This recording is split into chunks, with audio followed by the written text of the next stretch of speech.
Hey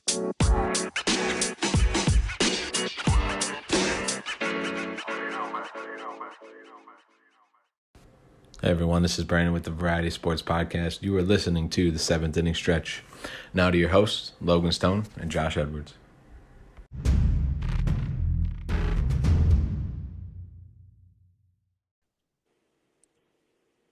Hello everyone, and welcome to another edition of the 7th Inning Stretch. Ooh, you blew out the mic. I love that. Man, it is a packed episode today. We don't have just two crazy Cardinal fans. We have four crazy Cardinal fans tonight. We have me, Logan Stone, your host, and my normal sidekick, Josh Edwards. But then we have another Josh. We have Joshua Jacobs from the RedBird Rants. And we also have the CEO, chairman, and everything special, because I'm a kiss ass. Sorry. Brandon. How's it going, guys? How are you doing? How's everybody? Tired. Tired? Tired. Yeah. It's never too tired for this, though. Yeah. It's disappointing being on after getting smacked by the Royals, but here we go. Let me tell you something. The Reds. Oh, that was tough. True. Let me tell you something. If Josh Jacobs had gotten on after the Reds lost, let me tell you something. Things would be flying. I would not be such a gracious host. But yeah, Joshua Jacobs is here. We have the CEO. So we'll get into Josh Jacobs in a little bit, but let's just do the rundown of the last week, and then we can talk about our guests and stuff. Cardinals are 4-3 from the week. They avoid getting swept by the Mets, split a series with the D-backs, and are currently in the middle of the Royals series where they just lost their game. Whatever. I'm not really happy about the D-backs series. However, Mad Bum has a 1.17 ERA on the season, and Kelly has a 1.27 ERA and a 2.09 FIP. D-backs are 11-13 on the season. They are still a bad team, but they are they are a better team than what they get credit for. Edwards, let's talk. Let's ask. What do you think? Sorry. About the D-back series? About anything in the last week. We can talk about tonight's game for a minute. I'm super happy with Matt. Like, he's still throwing the ball well, so that just proves that first outing was. I'm going back to the blister. The first outing was the blister. He's pitched fairly well ever since. Waino has me a little bit concerned. A little bit, not a whole lot. So I'm interested to see how he bounces back. I don't have a lot of issues with our pitching right now, to be honest. I mean, tonight was obviously not a good night for the bullpen, but the bullpen's been pitching fairly well. The bats scare me. I mean, I don't know what the heck's going on with our offense. We can't hit the broadside of a barn right now. I think it might be time to make a change in the managerial staff already. I know it's early in the season. I'm sure we'll get to that later. So, it's early in the season. I'm hoping they're just working out the kinks. Maybe in Mr. Positivity on the show. I think we're still going to get to it.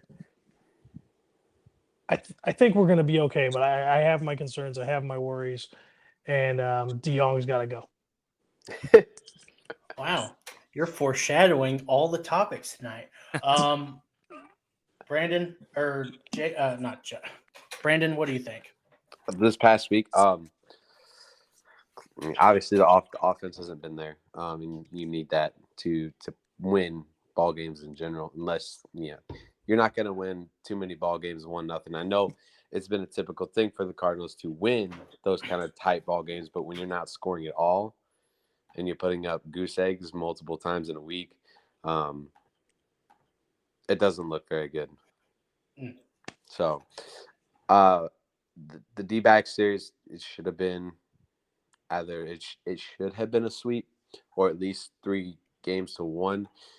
The series against the Mets was, to me at least, a kind of positive note on the side, because they were competitive with the Mets, and they did beat them. What was it, twice? So I don't know. I'm just kind of like trying to ride the wave with what's going on with the team right now. Yeah. Joshua Jacobs.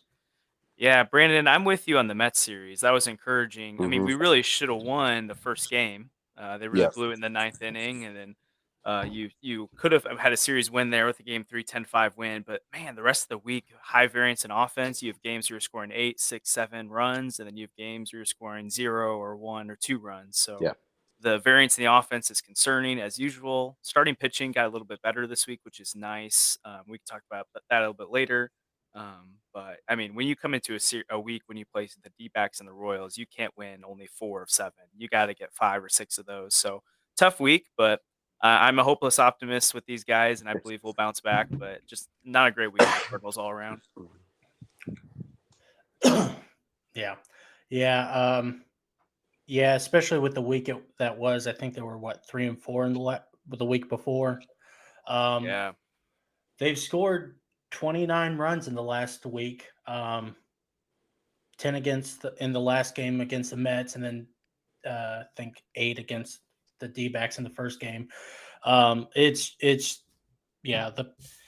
offense is just dead, and I think I have a theory as to why they are. But I'll get to that in a little bit. Former Cardinal John Jay retired last week. He spent 6 seasons with the Cardinals and was a vital part of the 2011 World Series championship. I think people kind of forget about that, but he was the one who got it started in the 10th inning, I think it was. Wasn't a power hitter, but still had a 738 OPS and a 104 OPS plus in his career with the Cardinals. The biggest thing he will be remembered for is his defense. He had a 9.958 fielding percentage, which is number 1 in all outfielders ever. Jacobs, what do you think about the John Jay? Yeah, when I was looking through his career numbers for the Cardinals, like you said, 738 OPS. I was surprised his on base percentage was 354 on his career for us. I mean, he was just one of those solid Cardinal players that you kind of forget about as the years go on, but just was consistent, played great defense, was an on base guy. So he's a guy we'll miss. Yeah. Other Josh, what do you think? I'm kind of in the same boat there. He was what I always thought and considered was, one of those team guys, a role player, there to do what needed to be done. He was kind of one of those glue guys for the team. He had a really good career for what he was, not being, an all-star standout, like a Pujols or a Yachty or somebody like that in their prime. But he was a really good player, solid all around, could count on him day in and day out. Happy he was a Cardinal, and hopefully he sticks around the team and he's a part of the organization for the years to come whenever he decides he wants to do that. Yeah. Brandon? Yeah, you kind of took the words out of my mouth there. I loved watching John Jay play whenever he was with the Cardinals and when he was with some of the other teams that he was with. He just kind of brought that energy that you need to a team. And, he just kind of gave the shirt off his back whenever he needed it. He always seemed to come up big as well whenever the Cardinals needed him to. Super clutch. John Jay, I mean, was one of my favorite Cardinals. His defense was so cool, and his batting stance. I don't know if you guys remember his batting stance, but he used to kind of just rest it on his shoulders, and then he just kind of did a wind up. Yeah, and it was so cool, and it was just like so nonchalant. It was like such a cool boy batting stance. It seemed like it was very smooth though at the same time. I mean, I think my favorite, it was very smooth, but I think my favorite play that he ever made was in Houston. And I want to say it was like 2000, maybe it was 2011, but there's a line drive hit right to him, and it hits the top of his glove, and he bobbles it, and he falls down, and it's just one of my favorite plays ever. I watch that at least once a year, at least. It's a great play. John Jay he wasn't the greatest offensive guy, but he was consistent at least, and he was a good defender. People were complaining that he was so slow that he had to make those great catches. He still made the great catches. I mean, it doesn't matter if you had to slide in or whatever. He still made the great catches. But anyways, Yeah, That's and all I got. Oh in yeah, the division series against the Nationals, I'm trying to remember what year it was. We had that incredible snag at the wall. I just remember the image of him right next to oh Tony La yeah. Russa. What year would it have been? 2012 was in the Yeah. Yeah, NLDS. 2012. Yeah, so I mean, he was a great defender. He was a great. Yeah, I mean, watching John Jay highlights is just there's nothing like it. I swear. But Plus, he has a cool name, John Jay. I mean, come on, Yeah. that's a founding father, I think, too. John. Anyways, I'm not in college, anyways. But in case you didn't notice, we do have a special guest. No, it's not the CEO, silly. I've been here Joshua before. Jacobs. You're not so special anymore, Brandon. Sorry. That's fine. Anyways, Joshua Jacobs is a writer for fansided.com and is a part of the RedBird Rants section of the website. What got you into the Cardinals, Josh?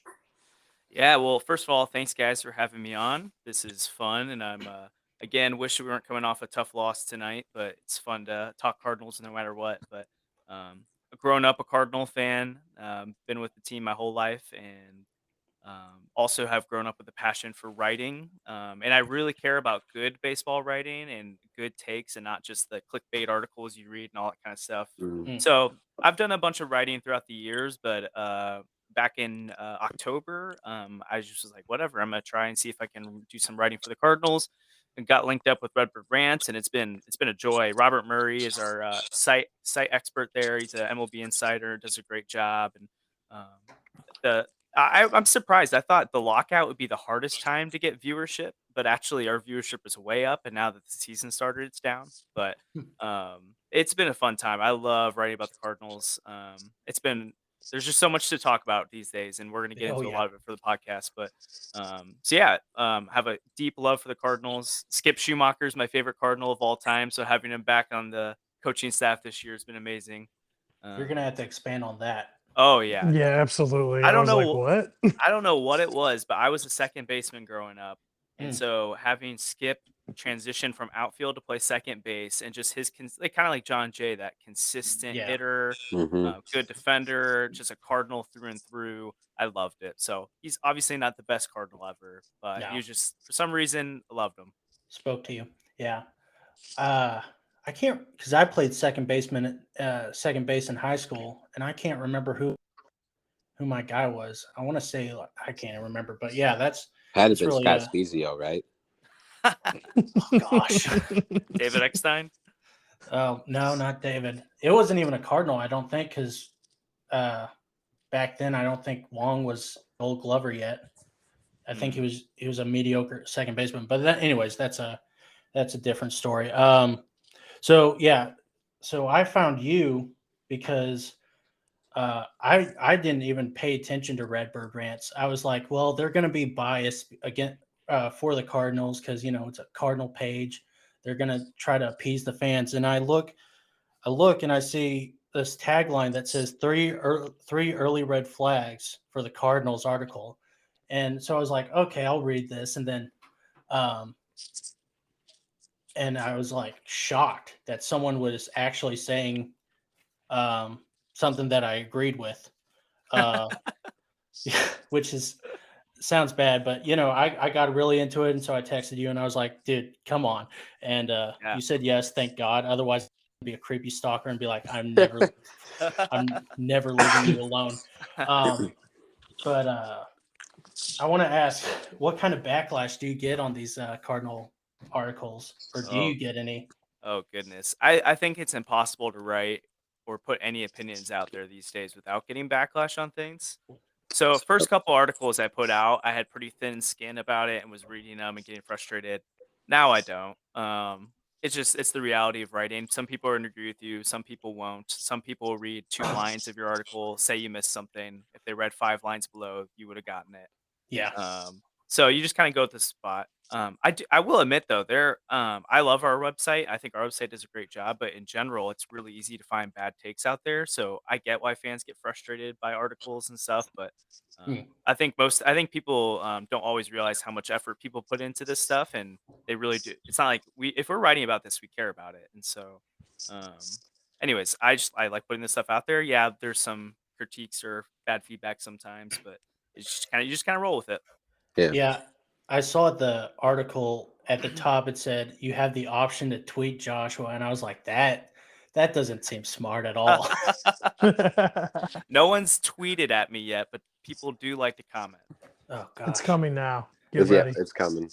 Oh, it will. We did something. So we shared our power rankings kind of late last night, and some guy from San Francisco, Josh Edwards, saw this already, but he's like, how can you rank the Giants at number 1 when they're a AAA ball club who just lost a series? I don't even know who the series was to. It's like, okay, but they're still one of the better teams in baseball right now, even if they don't have some of the higher powered names. It's like, just come on now. Like, well, in our defense, our power rankings came out like on Sunday, and we had made them on Thursday, I think. yeah. And so a lot had changed over the weekend. Like when we wrote it or when we made it, Giants were like the best team in baseball, and then the Mets took over. And anyways, but yeah. Does anybody else have any questions for Josh Yua at the moment? I do. Okay. What's your thoughts on bringing Pujols back? Ooh. I was a big advocate throughout the offseason just because of his splits against left-handed pitching. I will say, out of all the things the Cardinals needed this offseason, the lineup already matches left-handed pitching. So for him to be the biggest bat addition was not necessarily a huge deal. We really could have used a left-handed bat for that DH spot that's not named Corey Dickerson. But it's nostalgic to have him back. Like, I went to opening day. It was my first time going to opening day, and just to have him and Yachty and Wainwright there, it was incredible. And he's played well so far. So I think it's a good deal.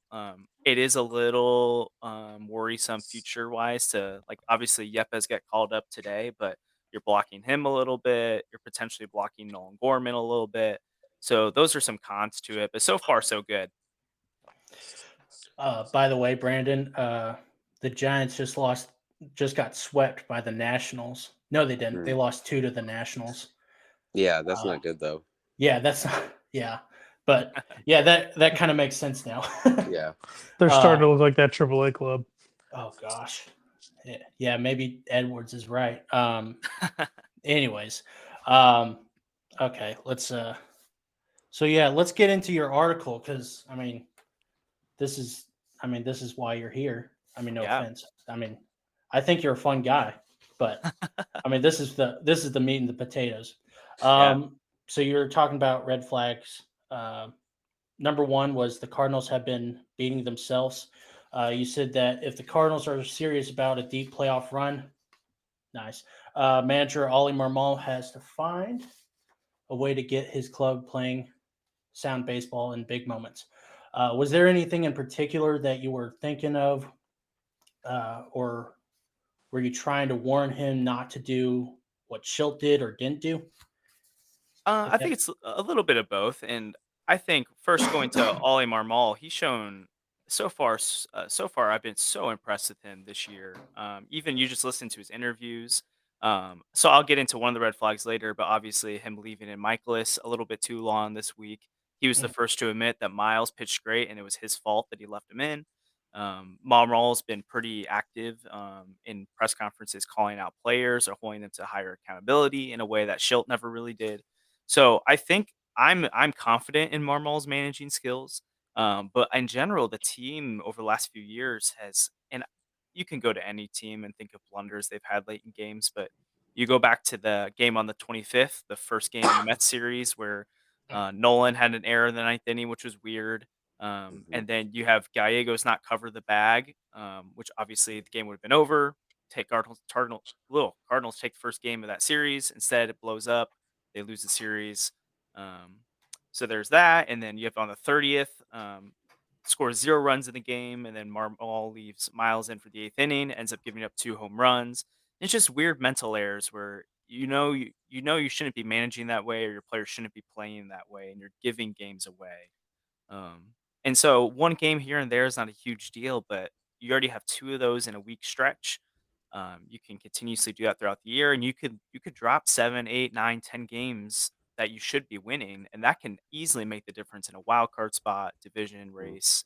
And then if you're making those same mistakes playoff time, teams like the Dodgers, the Braves, the Mets, they're going to take advantage of that.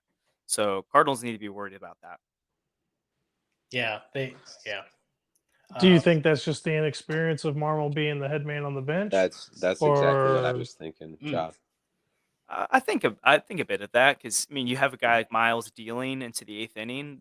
It wasn't the worst move to leave him in, but like Marmol said, he was already at 90 pitches, and you have a bullpen that's been elite all year, so you turn to it. But yeah, I think as the season goes on, I'm sure Marmol's feeling out the bullpen right now. He's feeling out the rotation. He's feeling out the lineup. So if it's mid-July or August and he's making these mistakes, then it should not it's not an early red flag anymore. It's a legit red flag at that point.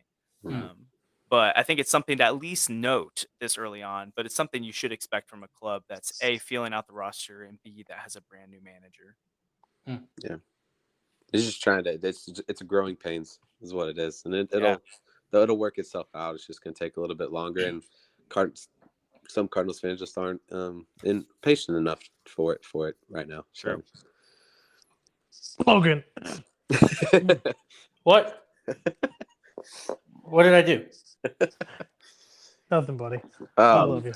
But Josh, both Josh, I kind of I'm with you with the whole with Marmol not having still being a new manager and trying to obviously understands the game, because if not, he wouldn't be the manager of the St. Louis Cardinals. Yeah. But trying to figure out, where things just need to be placed and how and there's just a lot, and having to coach against some of very experienced managers in the game too that have been there and been doing it for years. It's hard. It's hard to climb that mountain and be consistent and have that consistent team every week. Totally. Yeah. And especially if you just have the team that's in front of you with some weak links in it. Yeah. Yeah, it's definitely a hard job to do. Let's see. Red flag number 2. This is the part that caught my eye because I had been saying the same thing for 3 freaking years, and you said the same thing I did, and it was like, oh my god, someone actually is saying it.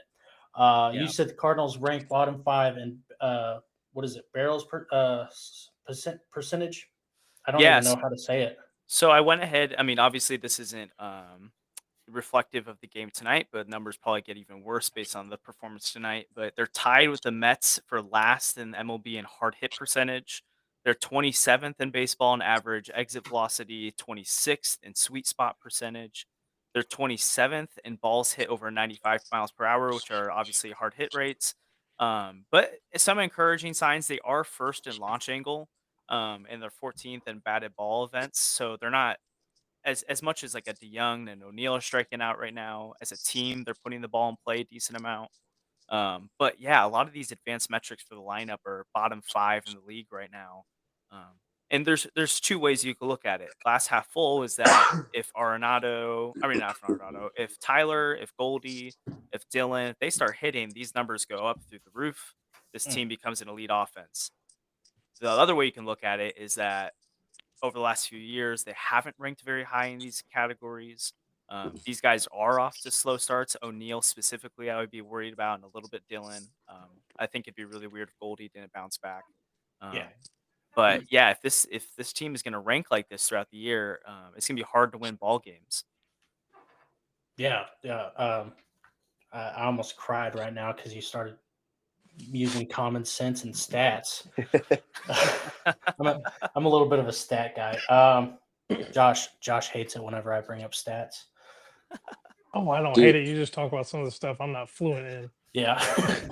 So it just goes, my mind's running right now when we think about like exit velocity. Do you think they're just trying to, instead of trying to hit the ball hard, you think they're just trying to place the ball where they want it to be? I mean, that would make sense if the numbers like your exit velocity and stuff aren't as high as you want it to be. Yeah, especially, I mean, you look at guys like Dylan Carlson right now is definitely pressing at the plate. Goldschmidt over the last few games has gotten it together a little bit, but earlier in the week and last week he was pressing a lot. Tyler obviously hasn't really hit for much power. Has been hitting the ball up the middle when he's been getting hits, or to the other way, which is it's good that he's getting on base when he can, but obviously he's not getting a lot of hard hits either. Um, but it is interesting though, this whole baseball controversy right now with how the actual baseball right now and what Hmm. MLB has done to it. It's interesting. I saw some stuff the other night where I can't remember which game it was this week, but Tyler hit that pretty much all Busch Stadium stood up thinking he went deep, and the ball died at the warning track. Later that night, Giancarlo hit a big bomb in Yankee Stadium. Whole stadium stood up. Announcers were like, "It's gone." It falls at the warning track. So there's For an stuff like out. that. Yeah, which is it's interesting to see. Like, I don't know if this is affecting some of our guys right now, especially we can get into Jeff Albert later. But if he's preaching hit fly balls, hit balls up in the air, and the balls are a little more dead right now, it's going to affect your hitting. Right. Well, that Um, happened to Dickerson the other night too. yeah, Looked like it was going to be a home run, and it fell right at the well, it was a fly out at the warning track. exactly. And like Bader just hit his first home run of the year. Goldie has 2 on the year. It's just weird how much power is down right now with the Cardinals and across the league. Yeah. I haven't even paid attention to power across the league. But yeah, I mean, goalie, I'm not really surprised by because he's notorious for having bad April. Mhm. Yeah. Last year, not the year before that, but the beginning of 2019. Yeah. But it is definitely weird and all that. I can get into the offense in a little bit. I don't want to get too angry right now. Number 3 was inconsistent starting pitching. You kind of alluded to it in the article, but the Cardinals rotation doesn't look half bad right now. Yeah. But it kind of feels like the rotation isn't sustainable throughout the season. Is that a correct assessment of what that part was, or am I completely missing it? No, that's great. Especially back when the article was published back, it was about 6 days ago now. They ranked bottom 10 in baseball in both innings pitched and opponents batting average. So lineups against our starting rotation were getting on base. They were knocking our starters out early. They averaged as a starting rotation 4 2/3 inning a start, which is terrible. Like if you're not even getting through the 5th inning on a consistent basis, you're putting a lot of stress on your bullpen, and thankfully the bullpen's been great so far. But over the last week, the starter ERA is now 8th ranked in baseball, which is great. It went from a bottom 10 in opponent's batting average to now middle of the pack, 15th. And the innings pitched is on the way up right now. I think they ranked 18th when they ranked like 27th earlier in the week. So they're on the trend up. But I mean, you look at a start like today from Hudson, which wasn't bad, but wasn't elite either. You've had some good starts from Wainwright, some bad starts, mostly good from Miles, but you had an implosion at one point. Jordan Hicks really hasn't been amazing as an opener, and Matz has been hit or miss. So um, the current rotation, especially if they can get Jack Flaherty back, should be a pretty good rotation.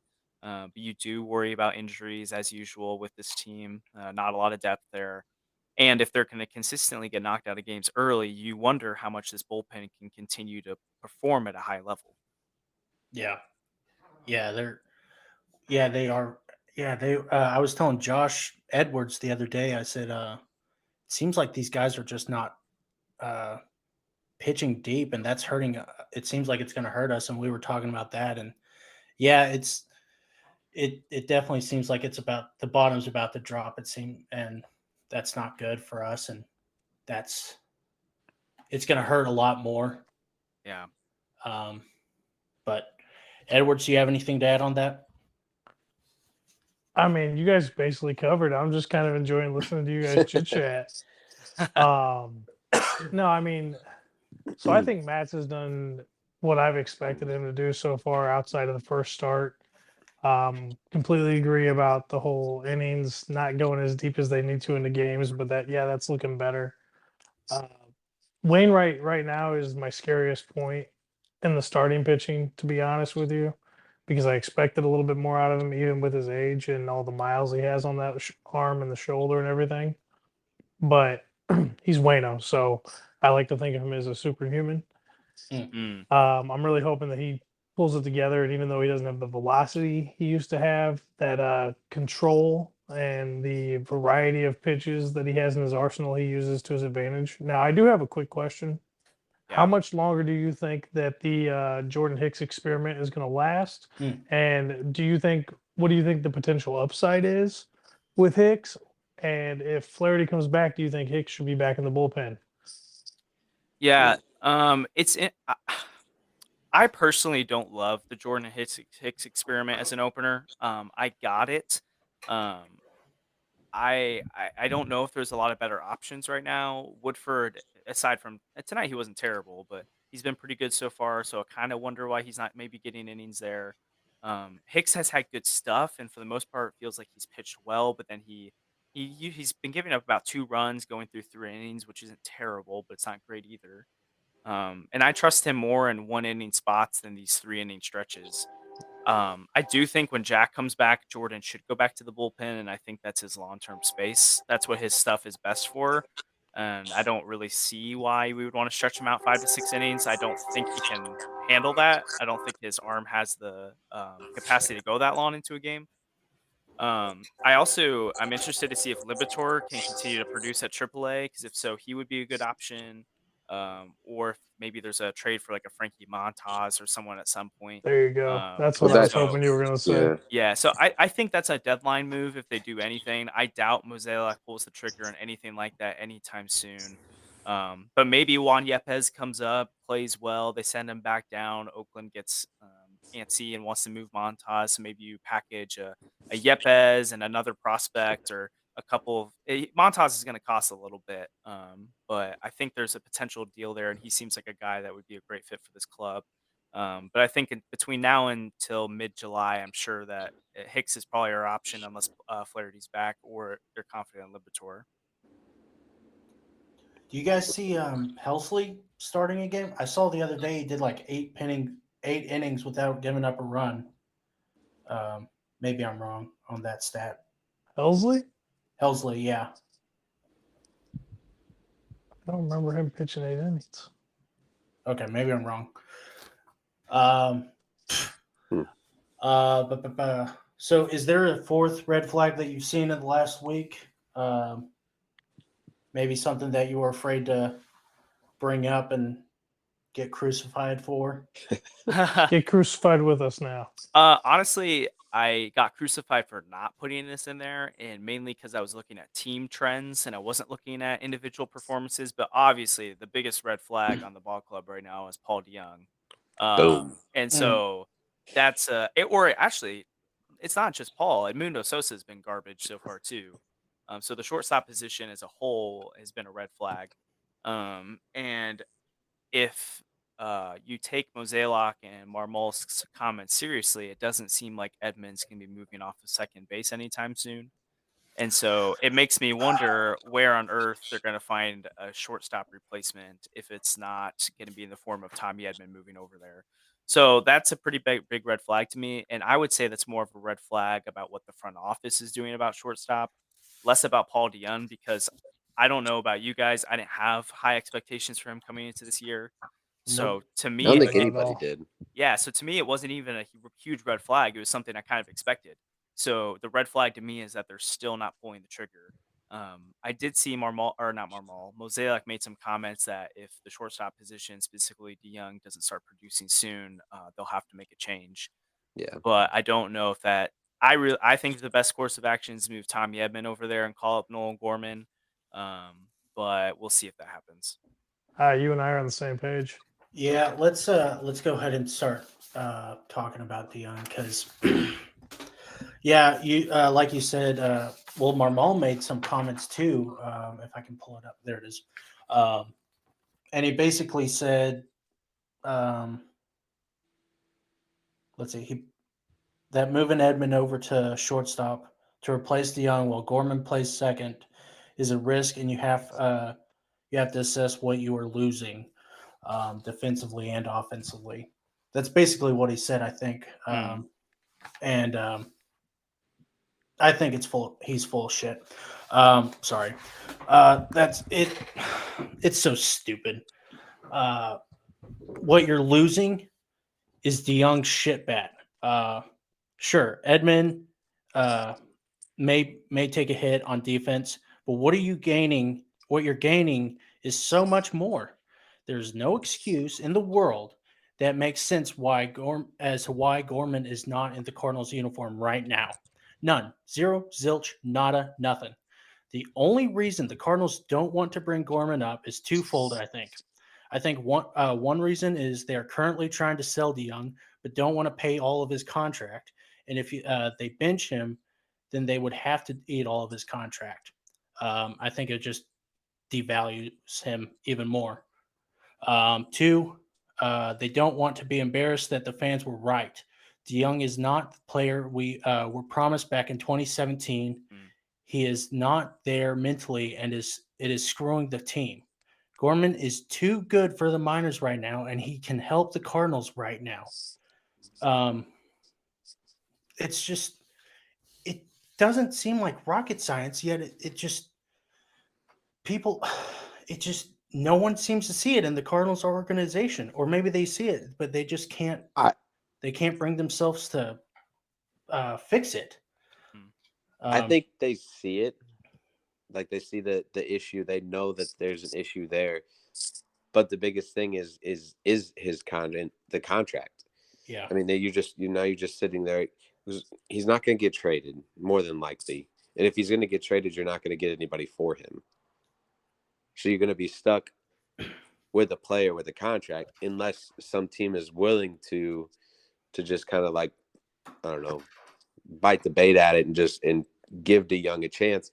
Then I also think at the same time, if the Cardinals trade him and he ends up being like a star player for that other team, the organization up top is going to feel like they lost one at the same time.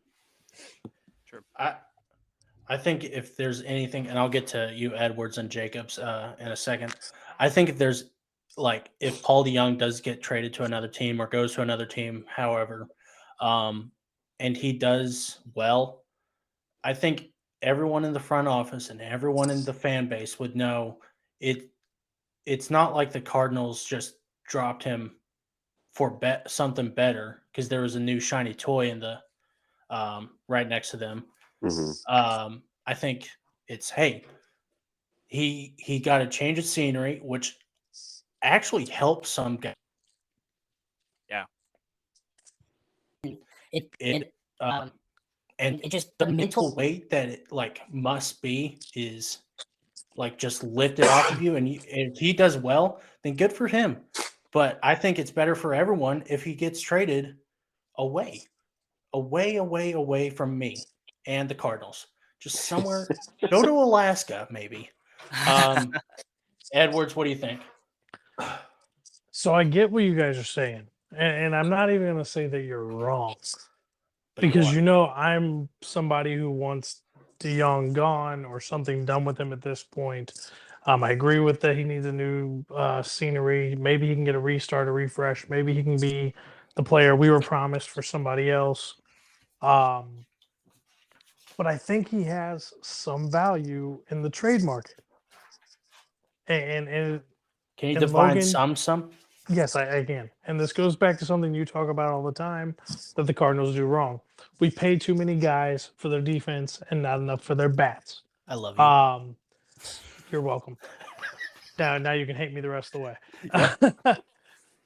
The dude is playing phenomenal defense right now. Now, I understand that Marmal thinks moving Edmund over to shortstop and getting rid of DeYoung, doing something with DeYoung where he's not on the field every day starting, is we're going to risk something.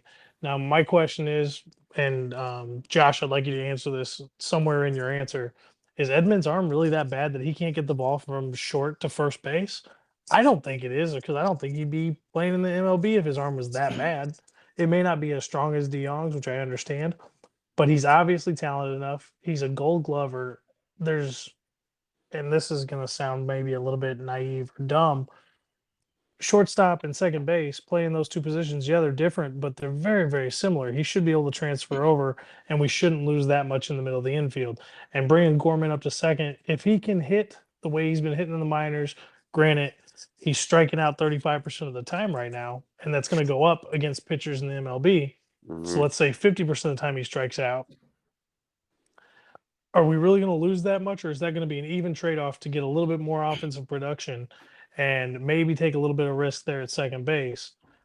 That's something that I still think DeYoung's got trade value, especially to one of these teams that are struggling that really need defense, i.e., the Phillies need defense. Now we're not going to get Didi Gregorius, I know that, but Atlanta is in a or not Atlanta, excuse me, I apologize. Oakland sells everybody anyways. So why not ship them over there so they have some kind of defense? They don't care about offense because they're not trying to win. They're trying to tank their season out. But there's got to be a team out there who needs a defensive shortstop who's got something. I don't care if it's prospects.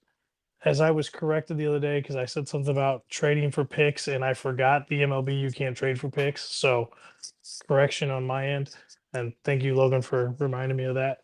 I don't care what we got to trade him for. Cheap prospects, good prospects. Just get him out of the lineup, ship him off somewhere. Let's bring somebody else up and give somebody a chance. Because, like we said, we do have Albert up, we have Dickerson, and we might be blocking some of our young prospects from making their way up to the show and making progress and seeing what they have. So, like I said, I believe there is value in DeYoung.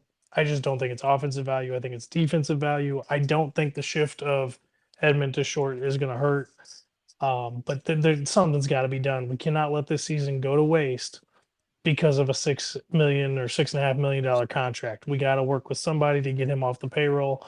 If that means eating half of his salary for the year, we got to make a change, and we can't wait till July to do it. $6 million this year and $9 million next year, with club options for 24 and 25. Well, he ain't getting the club option. Yeah, that's for sure.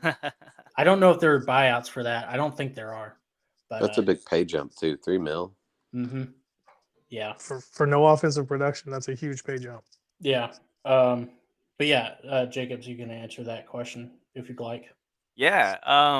So a lot there. Sorry. First, no, it's great.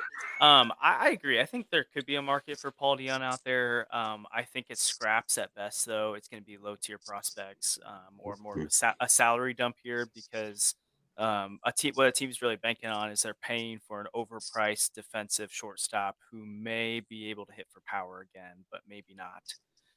His OPS right now is 472 and has a slug of 241, which is awful.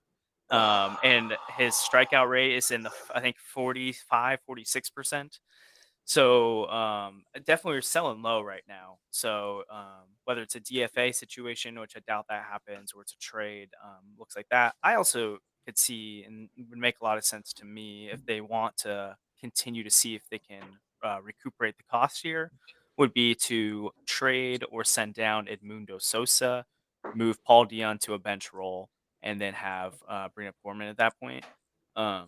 So as far as fixing the shortstop situation, though, for Tommy Edman to play shortstop, I agree. I don't think it'd be a stretch to think he'd be a Gold Glove shortstop. I think that would be asking a lot out of him. But to say that he wouldn't be a top tier shortstop at defensively, or at least a well above average shortstop, I think just the plays he makes at second all the time shows he has the versatility. And you think back to all the times he's played right and center field and made plays out there. He's shown the ability to play multiple positions at high levels. As far as Nolan Gorman goes, obviously his strikeout rate's really high right now. It's probably the main thing holding him back. But it does make me think of, like, you look at our own division, the Cubs calling up Chris Bryant when he was tearing up AAA, but had an extremely high strikeout rate, went on to win the MVP within 2 years of being in the majors. Kyle Schwarber was very similar to that. There's multiple top prospects that come up that have a high K rate and bring it down a little bit over the years in the majors. So I'm not terribly concerned about that, especially when you have a guy who has 12 home runs, I believe, already in AAA this year. I just don't know how you leave that power down there. I don't know if we're Joey going to get Gallo into. is Yeah. another one. Joey Gallo Yeah, exactly. he strikes out all the time and has a terrible batting average, but he's got incredible OPS and OPS plus numbers. Yeah. But what were you saying? Oh, and I was with Gallo specifically. I was looking into that recently because some people try to make the comparison that Nolan Gorman is a Joey Gallo type. I Even I which I saw would that. I I saw that today too. I Yeah. think it's interesting, but even looking at Joey Gallo's numbers, he was hitting 240 in AAA. He had a high strikeout rate. Nolan Gorman's hitting well over 300. I think my personal opinion, I see Nolan Gorman's potential as a souped up Brandon Lau or like a Max Muncy type, Oh, not a Joey Gallo type, but that's also best case scenario for him. But anyways, I think it's Nolan Gorman time. I think most people believe that. I think I'm hoping that Marmol and Mosaic are posturing right now and saying they don't want to move Tommy, but really they're planning on it. But it remains to be seen. I do think there's some interesting short-term options out there for the Cardinals if they want to make a trade. But it would be difficult this early in the season since a lot of teams are trying to contend. But it seems like internal options might be the best route here. a There's- lot of there's teams like- are trying to contend. Sorry, Brandon. No, you're fine. So there's absolutely 0% chance the Cardinals try to go after Robinson Cano, correct? Like, Oh hell no. Oh No. yeah, that no shouldn't way. happen, right? Okay. I No don't way. think I don't think I haven't looked at Cano's numbers, but I don't think he would be that much better than No. what DeYoung is. Well, okay, that's a lie. That he may be better, a little bit better, but yeah, I just someone hope they wouldn't do something like that too. Like, well, we're just gonna fix this for now and hope it works. I don't think so. I was thinking last night, I was like, thank God Cano was never a Cardinal. Otherwise, we'd be Yeah. getting people saying, oh, you got to bring Cano back. It's the right thing to do. Oh, my gosh. But, yeah, that's someone was trying to make an argument for Nick Ahmed being traded to the Cardinals. And he's got terrible numbers too, like a 64 OPS plus, I think it was. And I was like, gosh, no, please. Yeah. Like this is one of the only times where I agree that we could solve the problem internally. Totally. Yeah. I don't know if later we're going to talk about guys we want to see on the Cardinals, but if we are, I'll save it. If not, I do have an interesting shortstop option I think could potentially come down the road for us. If it's the guy I want, listen, we are going to bond like none other. If you want to talk about it, we it's will not- add it to this episode. It is not a big name at all, so we'll see. Big name. We're going to end it on that. So, yeah, save it for now. Perfect. Let's see. Okay. Let's get into my topic, my baby that I've been talking about for, oh, man, it seems forever. What, robot umps? No, it's not. It's no. He it's actually not wants a robot runner umps. on second and third to start extra Yes. innings. Listen, they are joking, people. I don't want someone on second and third in extra innings. Please stop. And you gotta get 4 outs too. Yeah, 4 outs. Paying too many people for their defense and not their offense. Edwards alluded to it earlier, but I wanted to see if you would listen to this and see if I'm correct or if I'm just an idiot. And if I'm an idiot, I'm going to cry. Molina doesn't have any offense anymore. That's pretty expected. Last couple of years, doesn't matter if he had a 0 batting average. He was the starter, and he's a great he was a great defender. Bader had a comeback year last season. O'Neill had a huge year last season, but Cardinals' most glaring problem right now, they are not. Oh wait, that's what it was. I had my notes mixed up. Let's see. So O'Neill had a huge year last year, but was a hindrance before too. DeYoung, obviously, we just mentioned. Edman wasn't a good offensive player last year, but made up for it with his defense. This year, we have Molina, O'Neill, Bader, DeYoung playing terrible offense. Yet the Cardinals seem perfectly content with their team. O'Neill and Bader had good years last year, but that might be an outlier. Before last year, O'Neill struck out a bunch and wasn't really hitting. I can't remember his offensive numbers back in 2019, but I think it wasn't good. DeYoung has been on a skid since 2020. Molina isn't going to produce offensively. That is given. Edmund is doing well right now, but what if he falls off the rails like last year, kind of? This team relies way too heavily on defense, in my opinion, and thinks that will help them in the playoffs. Well, the truth is that the Cardinals aren't going to be in the playoffs if they can't win games because they have no offense. You can't go out and say, "Oh well, we have Arenado, Goldie, Pujols, and Carlson, which will help the offense." Sorry, but that's not how it works. Relying on 4 batters to win the games for you isn't a winning strategy. Having over half your offense being inconsistent is not good. Cardinals in 2019 ranked 23rd in batting average, 15th in on base, 23rd in slugging, 21st in OPS. 2021, 13th in batting average, 19th in on base, 13th in slugging, and 15th in OPS. 2022 they're currently ranked 16th in batting average, 17th in on base, 19th in slugging, and 19th in OPS. And I'll get to you guys in a second. Listen, let me just finish my rant here. The stupid thing is that they have 5 guys a year at minimum who are just not good offensively. And guys like Edmund and Molina make up for it because they play such great defense, like we said. But, I mean, it's just bad. And these stats are telling us the problems. The problem is that they are not doing well offensively, and pitchers on other teams see that. They say, yeah, we're going to have a problem with Goldie and Arenado, but we can just pitch around those guys, and the other guys will get out. And we are seeing that exact same thing with these teams we're facing, like the Diamondbacks. This is a huge problem, and Cardinals fans like to stick their heads in the stand and act like the defense is so good that it'll balance out. But that's not how baseball works. It sounds pretty obvious to say it, but you have to actually score in order to win games. People don't seem to get that at all, and it's the way. Sorry, it almost got a. It's just it's a problem, and it needs to be fixed. It's the most glaring problem, and they're not going to win until they fix that problem. Who wants to talk about that?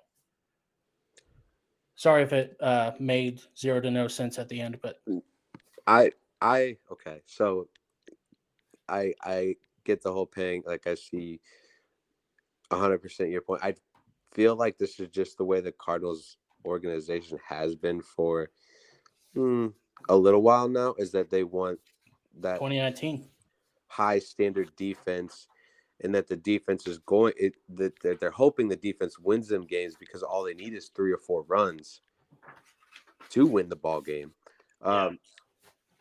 Except for the only times I can think that this hasn't been the case was like 04, 05, 06, and maybe 2010, 2011. But other than that, if you look at the Cardinals as a team, they've never really been like a big offensive powerhouse.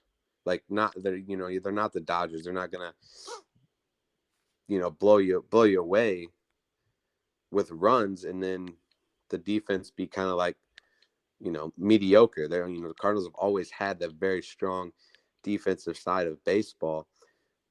With at least to me, from what I've saw over the years, that they have very strong defenses and very mediocre offenses that rely on their defense to win baseball games, when you can't necessarily always rely on defense to win baseball games. It's not like football. It's not like hockey. It's completely different. That's you just took it out of my mouth. Take on it.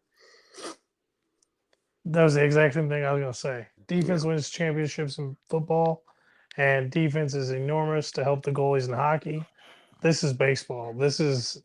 Balanced teams are great to have, but you got to be able to hit the ball and produce runs. Now, the one thing the Cardinals are doing this year that I am having a blast watching is when they're on base, they are running like it's the 80s. Yep. Well, as best as I can see.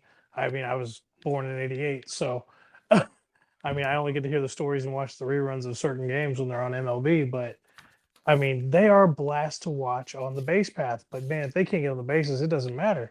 Mhm. And yeah, that's why I mean, there's got to be changes made. I mean, I love defensive baseball. I love watching all the diving catches in the outfield and climbing the walls to take away home runs. But golly, I would like to see some more balls getting batted around the field. Um, People love home runs. yeah, people love home runs, and we love it when we see our pitchers striking guys out. But it's right now it's frustrating to be a Cardinals fan because we all had high hopes for this year because of the reunion tour and hoping to see everything happen. And it just looks like the organization is not doing what they need to do to send the boys out on a high final note. Mm. And I'm scared we're gonna all end up super disappointed at the end of the year. I think we all like being competitive, but I would much rather lose in the NL pennant series than get bounced in the wild card game. Yeah. So I most I agree and disagree with you guys on this. Partially because so you look at the roster construction right now and you look at who the best defenders on the team are. You would put Nolan Arenado up there, you would put Mhm. Paul Goldschmidt up there, you would probably put Tyler O'Neill up there and Tommy Edman. Now, obviously, Tyler's gotten off to a very slow start and it's concerning. Goldie, we all expect to bounce back, but then you have Nolan Arenado, who is our best offensive player by far, and is one of the best in the league. Tommy Edmonds had a bounce back season so far. Dylan Carlson has the potential, and most people expect to become a high level hitter in the majors. Bader, the last 2 seasons, has put together above average offensive seasons. So I would say the core of this team is our two-way players that are supposed to be hitting. They just aren't at the moment for some of them, and playing great defense. Now, where I totally agree and is the frustrating part of this team is the two biggest weaknesses, catcher and shortstop. Um, Obviously, they overpaid Molina again, brought him back for a last year.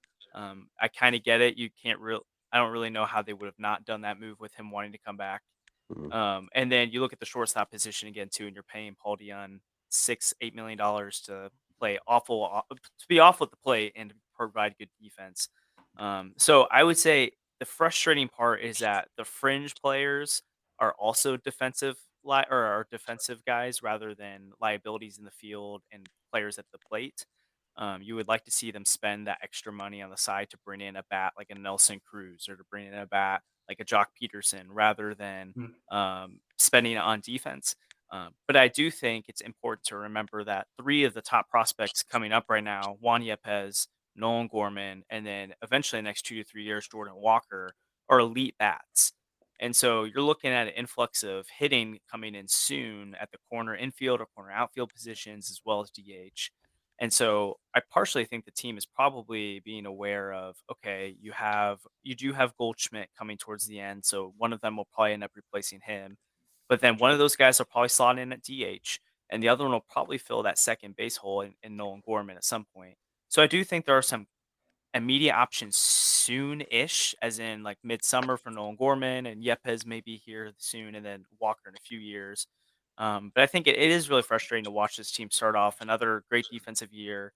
Someone cited the stealing bases right now. They're tops in the league with 22 stolen bases, which is so fun to watch. And if they can get on base more, they'll be stealing more, taking extra bases, getting stretching singles into doubles, scoring from first.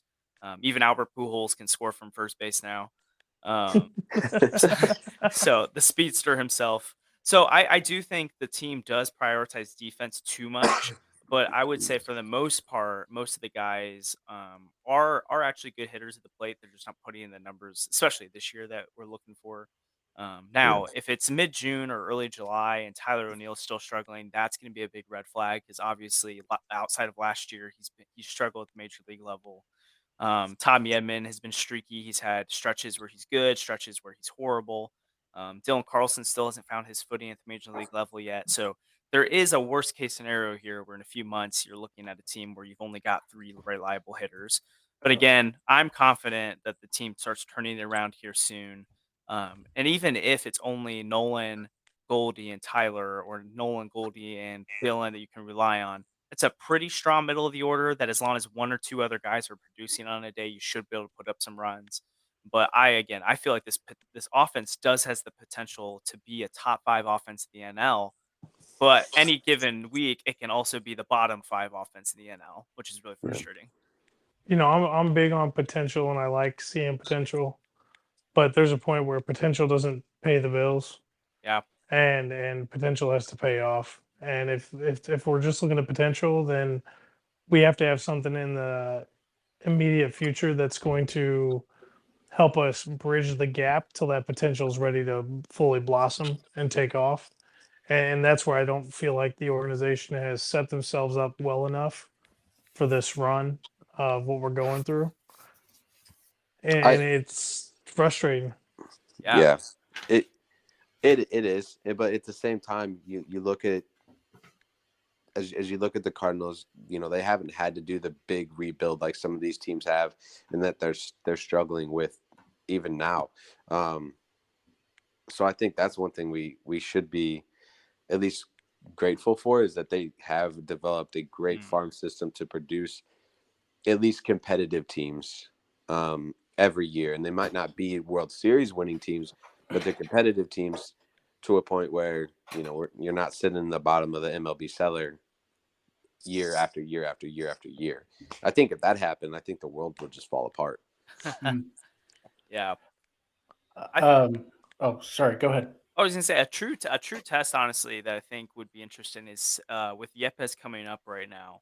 Edmundo Sosa comes off the COVID-19 list. When he does, if the team is willing to send down a Dickerson, send down an Edmundo Sosa, or send down a DeYoung, or get rid of a DeYoung and keep Yepes, it would put the team in a bind where they don't have great defensive options off the bench for the outfield anymore, or the middle infield, one of the two.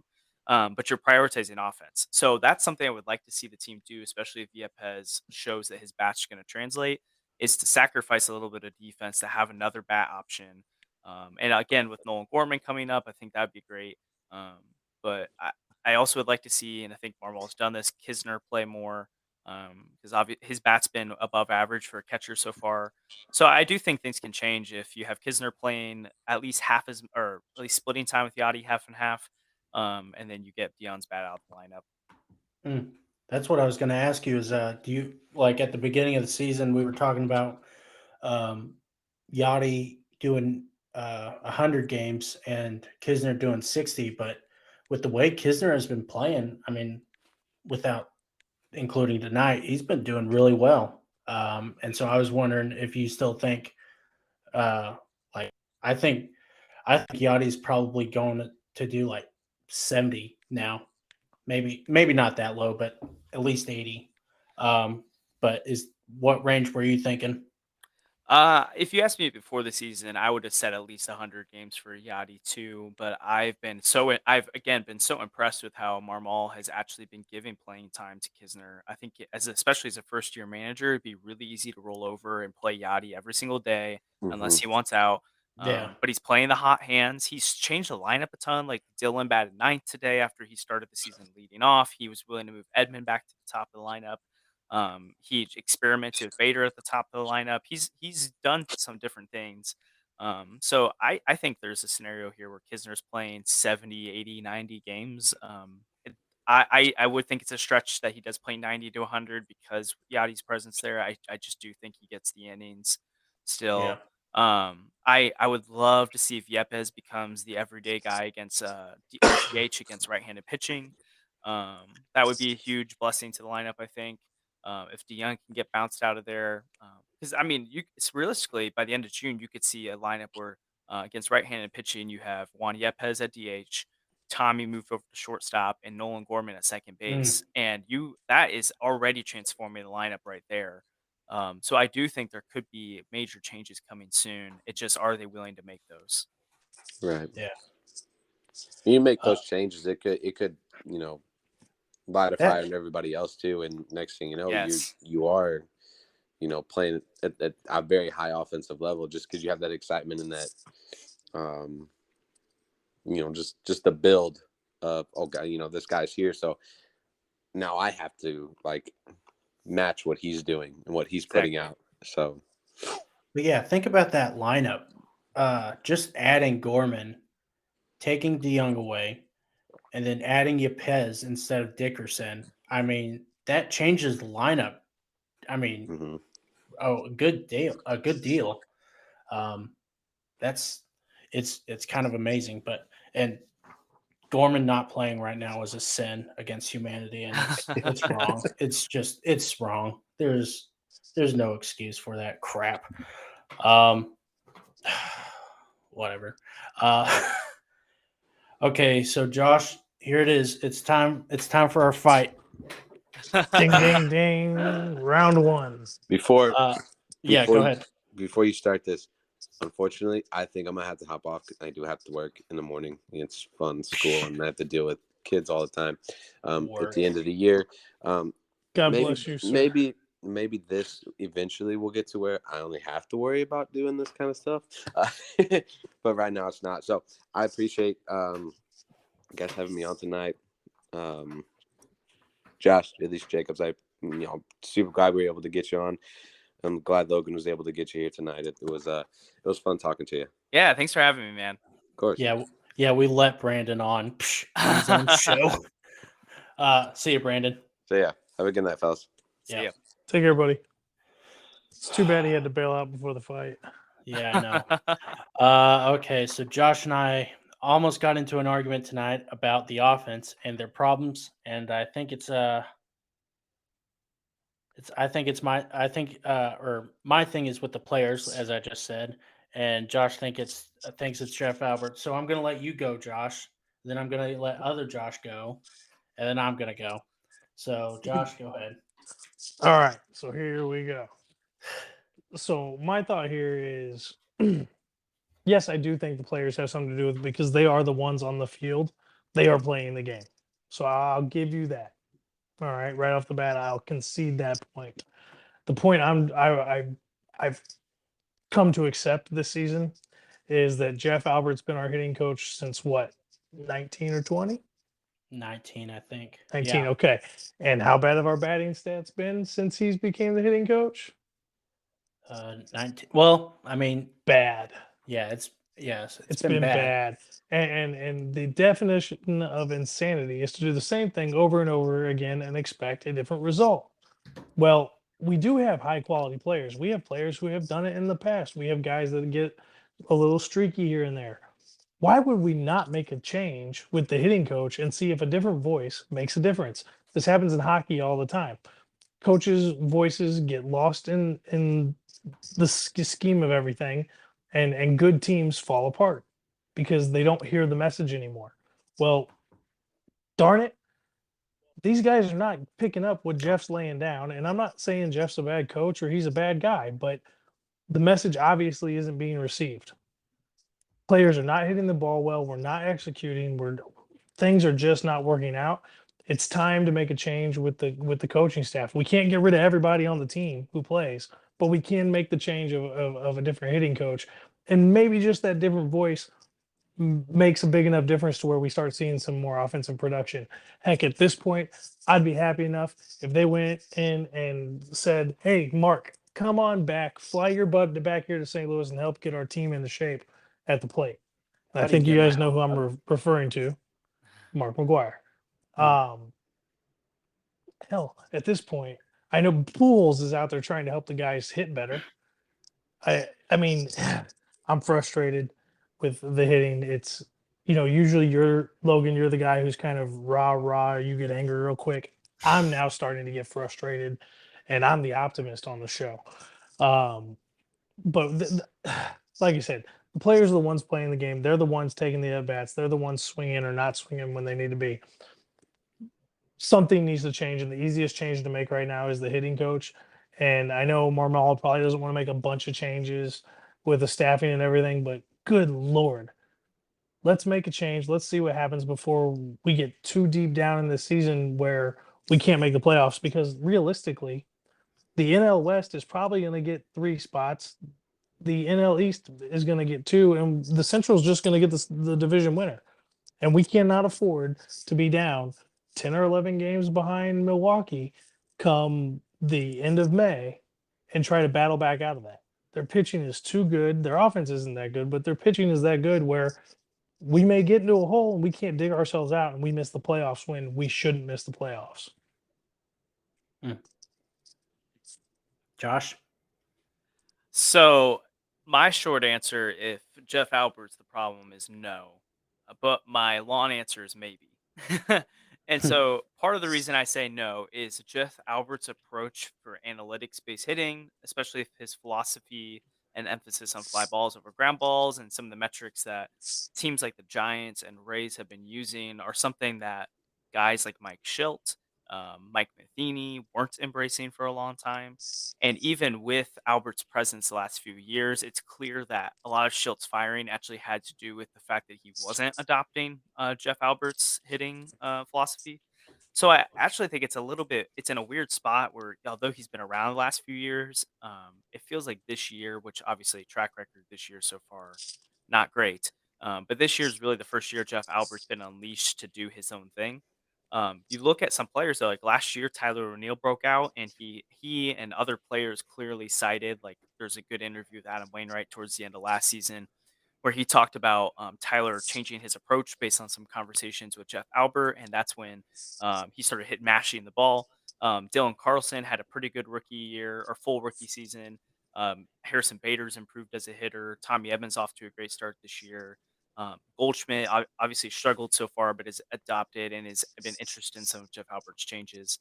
And then you look at the minor leagues where a lot of Albert's philosophies have actually taken more root. And you look at guys like Gorman, Walker, Yepes are killing the ball. You also have guys like Mason Wynn, who's been off to a great start. And there's someone else that's tied with Gorman right now in the minor leagues. He's a AA player. Yeah, who's mashing the ball. Yeah, he's killing it. And so, like, obviously, you can't credit all that to Jeff Albert, but his influence has seeped through the organization. Now, what I would say is I agree with his philosophy and I agree with the changes he's trying to make. Where I think Josh might be right on this is maybe he's not the right voice to enact those changes. And so I personally am not panicking yet because I do look at, again, I think two super below average bats in a lineup can drag one down, especially when you have some streaky hitters. And he can't control we're playing Yadier Molina and Paul DeYoung all the time. He also couldn't control the decline of a Matt Carpenter or a Dexter Fowler over the last few years or some guys like that. And so I think if you could get those two guys out of the lineup more, or at least Dion out of the lineup more, or even replace Dickerson some and get guys like Yepes or Gorman in there, I again am confident this lineup becomes at least one of the better lineups in the NL. I also just saw this stat come through that the Cardinals rank second to last, only just in front of the Reds against right-handed pitching and OPS so far this year. Which actually I think it comes back to another roster construction thing. You have Albert who mashes against lefties, Nolan mashes against lefties, Goldie mashes against lefties, Dylan mashes against lefties, Tommy mashes against lefties. We have a bunch of guys that can crush left-handed pitching but aren't as good from the right-handed side. So again, this team needs to be more well-balanced than it is. I could see us firing Jeff Albert and someone else comes in and some of those problems start to fade away. But I personally think it more has to do with roster construction, inconsistency, and then just a slow start to the season than it does just Jeff Albert. But I'm also not pinning my flag and saying Jeff Albert's the answer either. I just think his philosophy and what he's trying to do is right.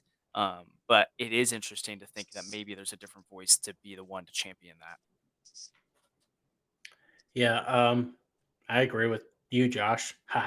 My thing is Jeff Albert isn't the one swinging the bat. He isn't playing the game. He had really good success with the Astros, I think, even though he left after 1 year. But yeah, I mean, Jeff Albert, yeah, the offense is doing bad, but the offense hasn't been good since in a while. I mean, even before Albert took the reins in 19, 18, they were not good offensively. 17, and that's also because they were just a sucky team. But I mean, I think the problems are just deeper than Jeff Albert, and I think if Arenado and Goldie came to St. Louis and they were just not hitting the ball at all, then I would say yes, this is Jeff Albert's fault because these guys are proven. Um, thing with like who do I want to talk about? Edmund or not Edmund? Yeah, Edmund, Bader, and O'Neill. They have never really proven themselves. I mean, like I said last year, O'Neill had a huge year, a great year, but before that, he was not doing well. So you could say O'Neill's success was um, who was it? It was contributed to Jeff Albert, and you could say Bader's success in 2020 and 2021 was attributed to Jeff Albert too. So I don't know. I think, and it's really hard to tell if a guy is good, if a manager is good like that. I think it's hard to quantify because there's not really any stats that support it. Maybe there is, and I'm just not thinking of it right now.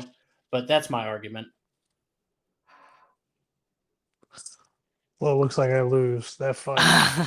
I don't totally disagree with you though, Josh. I just think I like I said, I think I'm just willing to give Jeff Albert the benefit of the doubt from the standpoint of now that we know that there was a strong disagreement between him and Mike Schilt.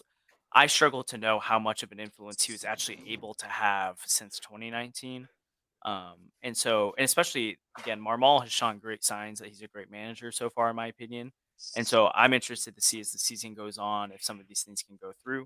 If not, though, and it's September again, I don't want to throw away another season, but if it's July and these things are happening, then it's like, yeah, Cardinal fans are right. Our team was not ready for the season. Jeff Albert was an issue. All these things were right. I'm just again, Mozeliak has proven us time and time again that he usually knows what he's doing. I'm gonna trust in it a little bit here. There are some concerns. I personally believe it's more circumstantial to the roster construction and some guys weighing down the lineup than it being a philosophical issue. See, and I would have to concede the fact that I didn't pay too much attention after Schilt got let go, mostly because it caught me off guard the way it happened, Mm. and I didn't read into it a whole lot, so I must have missed the article about Albert not having Jeff Albert, that is, having his methods taken in and used to maybe the best of their Oh yeah. advantages. But I mean, if it's not working with the big boy club, and he's having all the success with the minors, push him back down to the minors for a little bit and let him keep developing players. Maybe he's better at developing players than he is at running the guys up in the big show. Yeah. Maybe. I'm not saying we need to get rid of him. Like I said, I don't necessarily think he's a bad coach. I don't think his message is resonating, and maybe it's because he wasn't given the opportunity to express it and put it out in full force. I mean, Totally. that really could be it. It's something I had not considered, to be completely honest. So, I mean, like I said, I still blame the players to an extent, but it's going to be hard to make a full roster change this early in the season, and I just don't want the season to go to waste. Yeah.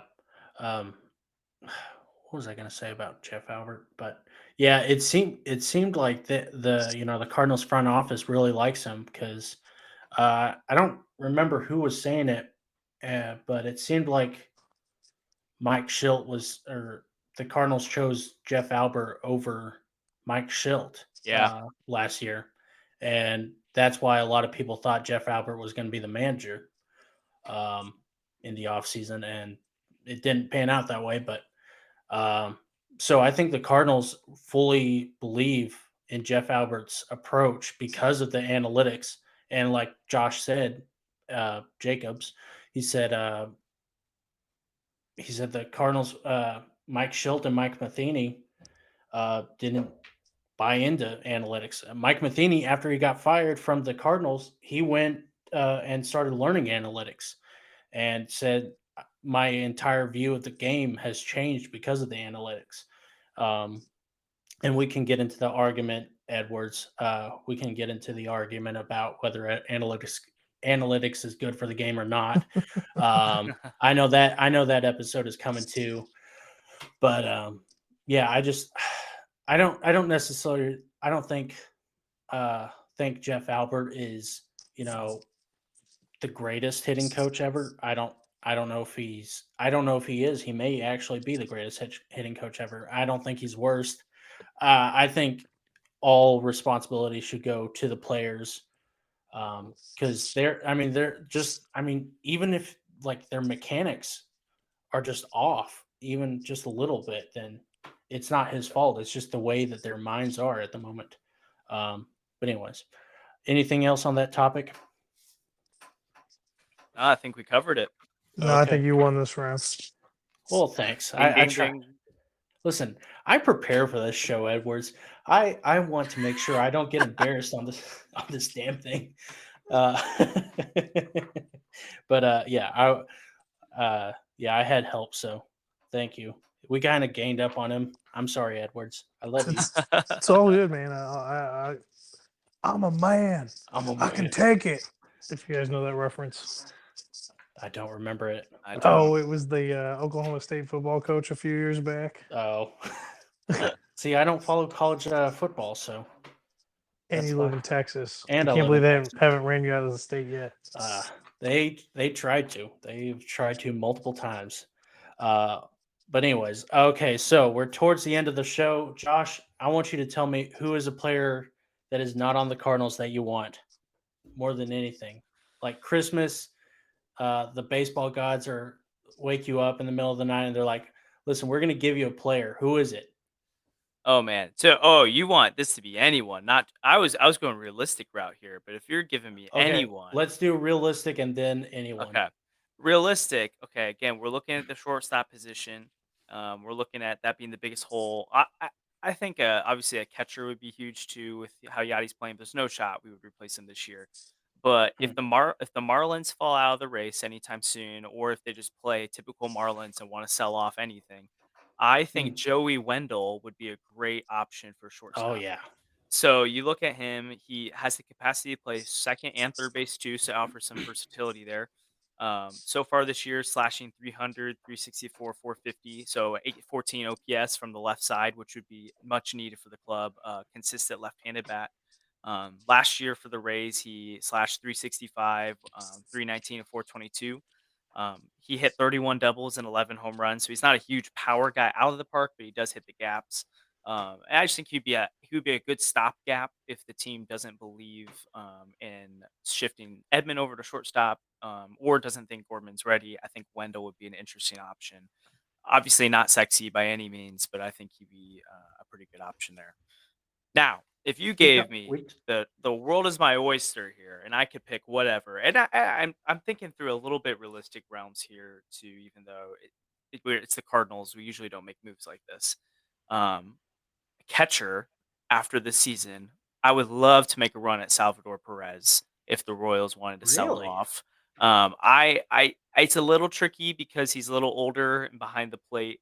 And so far this year, he hasn't hit very well. But I mean, he hit over 40 bombs from the catcher position last year. Thought that'd be huge.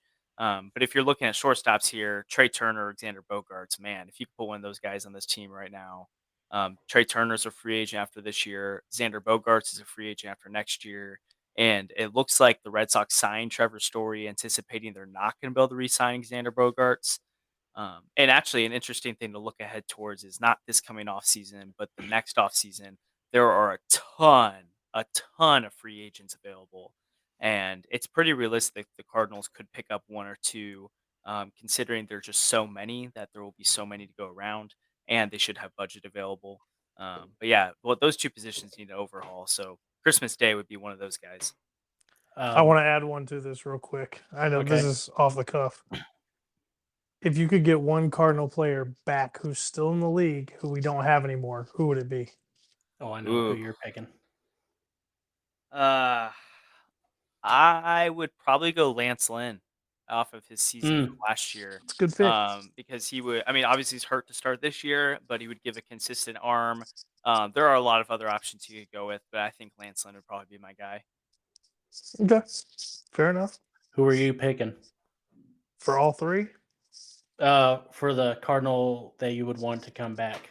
Ooh, so this one's actually a little bit tougher for me. But with the way he's playing this year, Michael Waka. Yeah. Oh, Just because yeah. we need a pitcher. Yeah, I think Michael Walker is going to come back down to earth, but yeah, right now, I mean, I would take him. Joey Wendell, we talked about him last week in our underappreciated draft. We did. Okay. Yeah, we love Joey Wendell here. Trey Turner, not going to lie, I got a Is that little your boy? teary-eyed. Oh, my boy. He's gonna Oh, have to my have a boy. cold shower and a cigarette Could you after this episode imagine now. that beautiful slide in a Cardinal uniform? Oh. You hear him? Oh, That's him turning the shower on, making sure the water's ice cold. Gosh. Oh my gosh. oh man. Let me tell you something. I have dreams about sliding in that, or having him slide in that Cardinals jersey. Oh my gosh. And I mean, realistically, the biggest weakness in the Cardinal lineup over the last few years has been leadoff. Like they just cannot find a guy who leadoff. hits there. If you can put Trey Turner at the leadoff spot, oh man. Oh God. Let me tell you something. Last year, I wanted the Cardinals to trade for him so bad. And then the Dodgers got him, and everyone was like, "Oh, Trey Turner is like the afterthought of the Scherzer trade." I'm like, "No, he's not. Not He's my the afterthought." centerpiece. Oh my gosh, he's such a great player, and he's like, he was so underrated before last year, and then Totally. he went to the Dodgers, and then kind of everyone kind of saw how great of a player he is, and I was like, he's still underrated in my opinion. He's still like, no one values him enough for me, but. Like I would give him and Juan Soto, I would give them like $1 billion each. I don't care if they're the only two players that we would be able to afford to have on the team.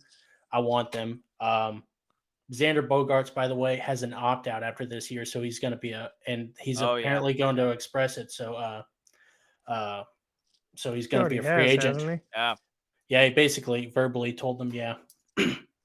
But can we take a moment to appreciate how the Nationals have given big contracts to guys like Corbin, Strasburg, but have decided to let Harper walk, Trey Turner go, Max Scherzer go, and it seems like Juan Soto is going to be the next guy at some point, unless somehow they can lock him up. I don't know how they keep managing to lose superstars, but they do. Because they want to sell the team. Well, yeah. Bryce Harper, I mean, they won a World Series with that. They let Anthony Rendon go, too. Yeah, true. Rendon. I mean, they were so stacked. They were. Like, you look back at that 2019 team and you're like, oh, that makes sense. Like, they're small ball guys. They're just, oh, man, that's probably one of my favorite World Series that I've ever watched that wasn't a Cardinals World Series. Man, it's, Trey Turner, I'm going to have to, man, if this thing ever blows up and Trey Turner comes onto the podcast, Josh Edwards is going to have to sit between me and him because I might hug him. It's sitting between you two won't work. I'll have to put you in a different studio room. You're gonna have to tie me up to the chair and just make sure that I don't get out. Oh my gosh. Well, anyways, is there another topic we need to discuss tonight? Can we have you back again down the road, Josh? Oh, I'd love to, guys. This was awesome. Listen, we have an MLB show. I don't know if you knew this, but we have an MLB show that I think you would be perfect for too. That we need a third man, but we'll talk about that later. Yeah. But anyways, yeah, Josh, it was a pleasure to have you, Josh. It was nice having you back again for like the 12th time. Appreciate it. But yeah, go visit Joshua Jacobs' articles on RedBird Rants. They're pretty good, and he seems to know what his stuff. I mean, he seems smarter than me at this. Like, I was reading some of your articles earlier, and you were talking about barrel percentage, and I was texting Edwards, and I said, oh, this guy actually knows what he's talking about. He uses the advanced analytics. I might cry. It's I was gonna say that I think that's what you said is you were gonna cry because of the this advanced analytics. that I love me some analytics. We might need to have Josh on for our analytics episode. Oh, work? absolutely. Like Okay. I was already thinking about that. Let's Yeah. do it, guys. But anyways, yeah, we'll see you guys next time. Let's see what is I always forget. I need to have it written down. Live long and watch some damn baseball. Bye, guys. Adios. Adios.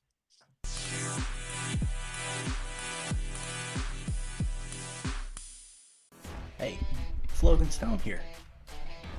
The guy from the video you just watched. Yeah. Hey, be sure to like, comment, and subscribe to this video. I worked really hard for this. Can't you see I did my hair and everything? Be sure to follow us on Facebook at the Variety Sports Podcast. And also, be sure to follow us on Spotify. Some of you are already on Spotify. That's how you found us on YouTube. But be sure to go back and forth. Listen to us twice. Listen, we have good knowledge. Yeah. Okay, bye.